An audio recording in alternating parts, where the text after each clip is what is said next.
Your 47th president mandates the detention of all dangerous criminal aliens who threaten public safety.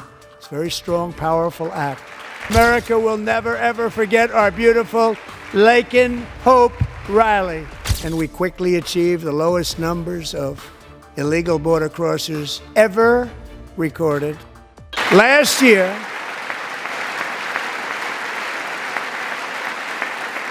a brilliant 22-year-old nursing student named Laken Riley, the best in her class, admired by everybody, went out for a jog on the campus of the University of Georgia. That morning, Laken was viciously attacked, assaulted, beaten, brutalized, and horrifically murdered.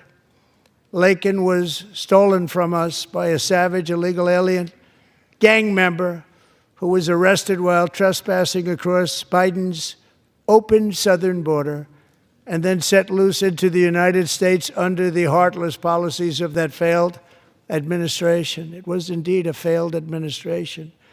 He had then been arrested and released in a Democrat-run sanctuary city, a disaster, before ending the life of this beautiful young angel.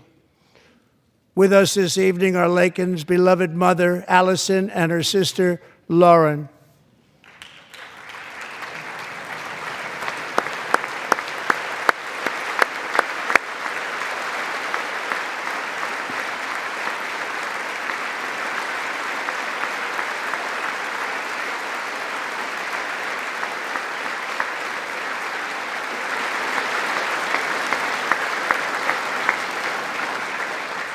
Last year, I told Laken's grieving parents that we would ensure their daughter would not have died in vain.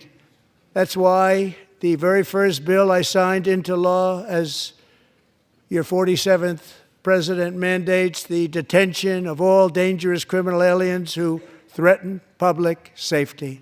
It's a very strong, powerful act.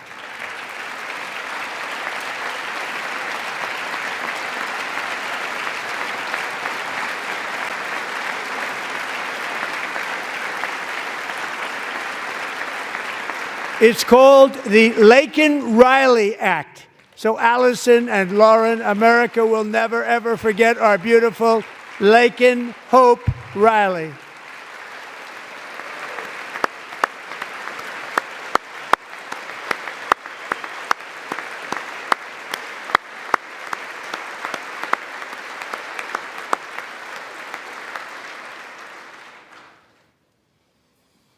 Thank you very much.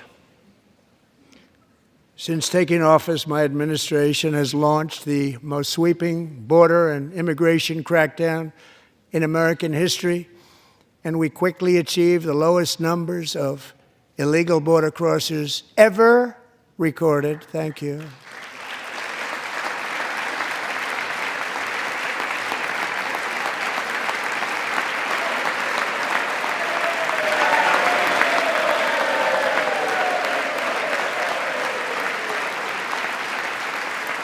The media and our friends in the Democrat Party kept saying we needed new legislation, we must have legislation to secure the border. But it turned out that all we really needed was a new president.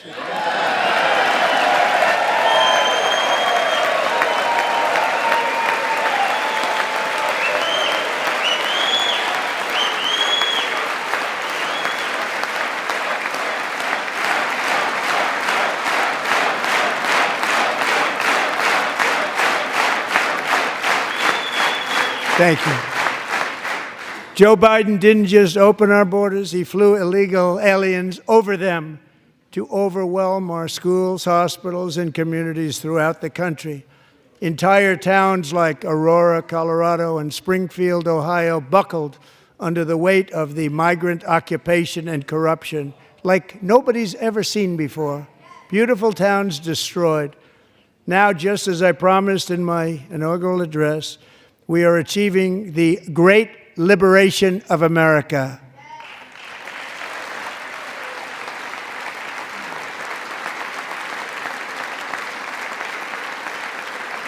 But there still is much work to be done. Here tonight is a woman I have gotten to know Alexis Nungary from Houston.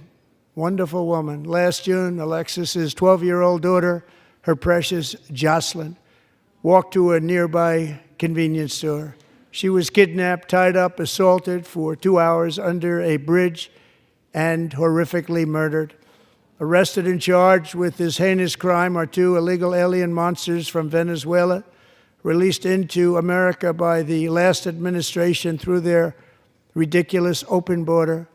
The death of this beautiful 12-year-old girl and the agony of her mother and family touched our entire nation greatly. Alexis, I promised that we would always remember your daughter, your magnificent daughter, and earlier tonight I signed an order keeping my word to you. One thing I have learned about Jocelyn is that she loved animals so much. She loved nature. Across Galveston Bay, from where Jocelyn lived in Houston, you will find a magnificent national wildlife refuge, a pristine, peaceful, 34,000-acre sanctuary for all of God's creatures on the edge of the Gulf of America. Alexis, moments ago, I formally renamed that refuge in loving memory of your beautiful daughter, Jocelyn. So, Mr. Vice President, if you would, may I have the order?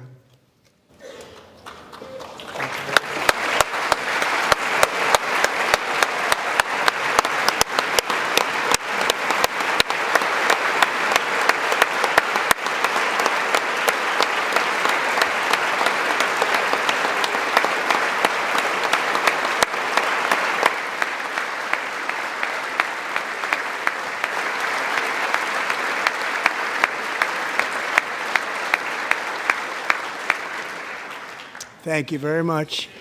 All 3 savages charged with Jocelyn and Laken's murders were members of the Venezuelan prison gang, the toughest gang, they say, in the world, known as Tren de Aragua.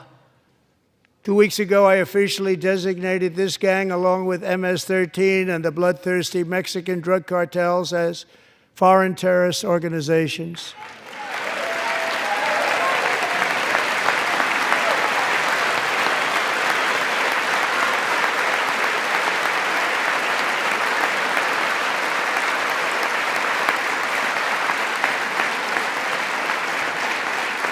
They are now officially in the same category as ISIS, and that's not good for them.